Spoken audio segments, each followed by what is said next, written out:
labas. Pipick upin namin si baby. Guys, sa labas kami ngayon. Pipick upin namin si baby. Kasi sinundo siya ng kapitbahay namin and doon na rin kumain.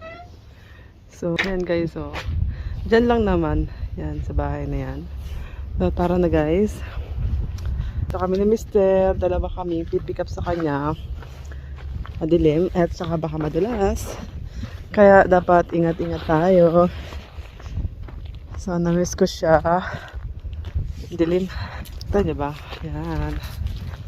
Tayo din guys. What you send a message pa?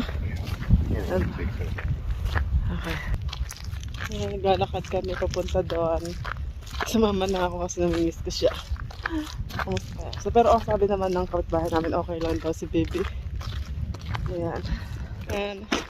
Ito na si baby. Nasundo na namin.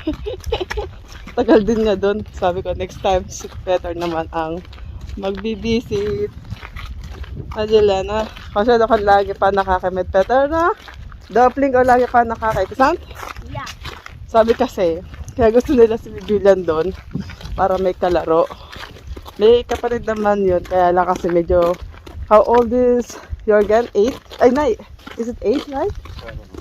Ayan. They're the same age, they have the same interest, no, right, Papa?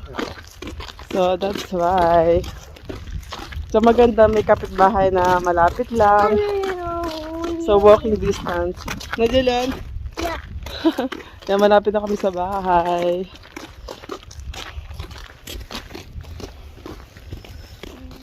So, ayan, nasa bahay, guys.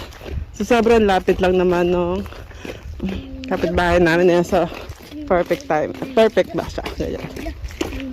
So, ayan na si baby. Andito na kami sa loob ng bahay. Tapos, ang dami niyang candy. Also good. Good to my? Ito sa tak. Talk to her. Yeah. Kain muna kami ng guttering namin si baby. Oh.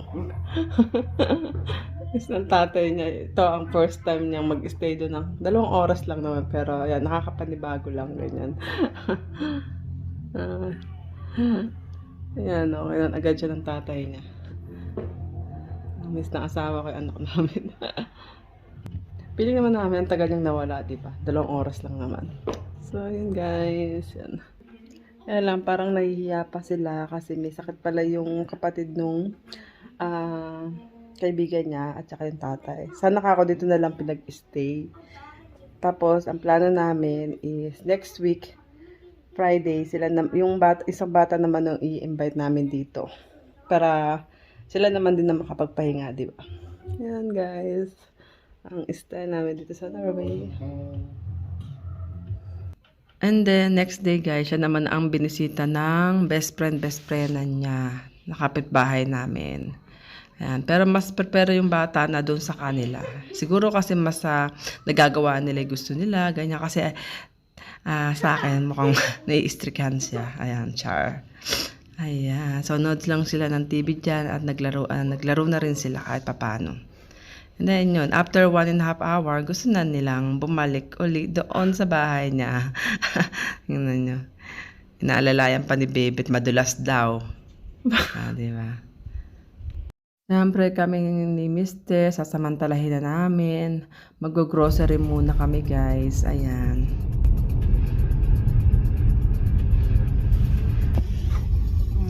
Hello. Labas muna kami, wala si baby. Nandun siya sa kapitbahay. Ito. Ang ginawang babysitter yung anak namin ng anak nila. Kaya magmukha kasi ng interest pa yung dalawa. Kasi magkasing edad. May kapatid yun, kaya lang. Ano tawag dito? Iba yung interest na kasi. So yan. So mag-unwind muna kami ng mister ko ba. Diba? Punta kami sa store a little bit. So, bumili lang yung asawa ko ng drinks kasi mas mura dito na konti since na nagda-drive naman kami. Ayan. Nakakapanibago, wala si baby. Para akong meron akong separation anxiety. Nami-miss ko siya. Ayan. Kasi lagi namin kasama yun. So, ngayon medyo napapadalas na wala siya ba. Ayan. hinihiram nila lagi si Julian para may kalaro yung anak nila. So maganda naman yan para makapagpahinga din kami, di ba? Medyo nakakapanibago lang. So talagang ganyan. So habang tatagal, mas mapapalayo siya, di ba? Kaya kailangan medyo masanay na rin. Ayun. So hindi namin alam kung anong oras si baby uwi kasi hindi pa ako kumakain yun. So habang gagawa na lang ako ng content mamaya, maghuhula ako kasi ang dami kong nakatambak doon. And then mag-e-edit ako para mabawasan yung film sa camera ko. Ayan. So hindi ako nakatulog ngayon kasi hindi kasi kami sanay ng may bisita ba. So pumunta sila kanina doon. Siguro para magkakilanlan lang din. Ayan, so waiting lang ako kay asawa. So guys, ayan na si baby uli. So alas 6 na ng gabi siya pinauwi. At napagod na rin. Ay, alas 6 ba o alas 5 yata? Ayan, pahinga muna, then kakain. Hello, Papa? Naglalaro siya ng games ng kasama papa niya. Hilig nila yon. Hello, Papa? Ayan. Tapos namiss niya rin yung papa niya talaga.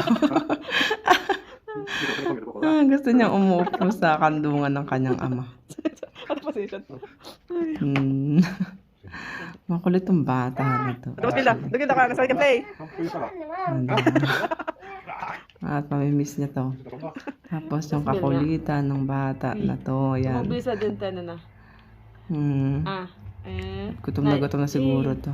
Pakainin na namin and then patulugan na kami makapagpahinga na rin.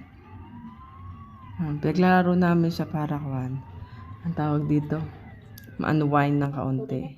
And then, inuunti-unti na rin namin siyang turuan ng ABC at saka ng mga numbers.